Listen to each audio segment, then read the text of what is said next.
Dahil pa rin sa baha, walang galawan ng mga sasakyan sa ilang pangunahing kalsada sa Quezon City, pati sa bahang EDSA hanggang Mandaluyong. Pero kung ang mga motorista ay problemado, may ibang pa-jet ski na lang. Nakatutok lang si Dano Tingkongko. Dano! Mel, tulad sa maraming lugar ay maraming bahagi din dito sa Quezon City ang nagolpe de gulat sa baha dahil sa malakas at walang tigil na ulan kaninang umaga hanggang hapon.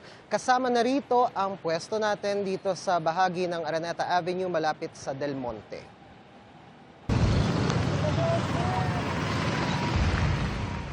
Ang walang galawang trapiko mula Mandaluyong umabot hanggang lagpas Gate 4 ng Camp Aguinaldo sa Quezon City.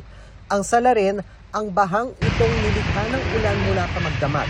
So, nandito tayo ngayon sa EDSA Camp Aguinaldo kung saan standstill yung traffic mula sa bandang show o lagpas ng show dahil dito sa harap ng Camp Aguinaldo ay malalim yung tubig. So, yung ginagawa ng mga enforcer, isa-isa nila yung kung sino yung pwedeng dumaan o kung sino yung hindi.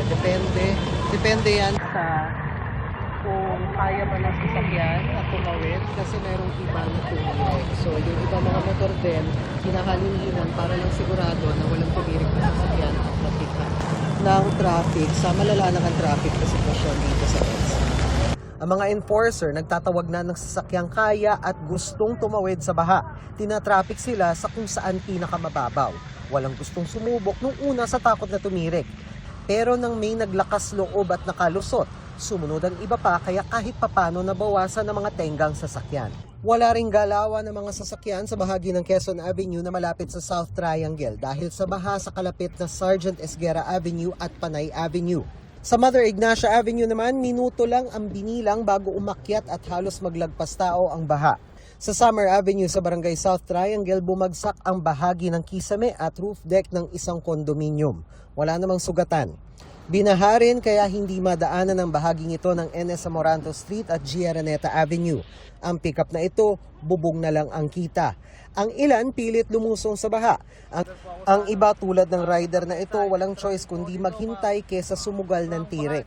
Ang iba naman tulad nito, pa-jet ski na lang muna. At Mel, kanina sa Panay Avenue sa Barangay South Triangle, 2 sasakyan ang nabagsakan ng puno. Kabilang po dyan ang crew cab ng GMA News. Wala naman pong nasugatan sa insidente, Mel. Maraming salamat sa iyo, Dano Tingkongko.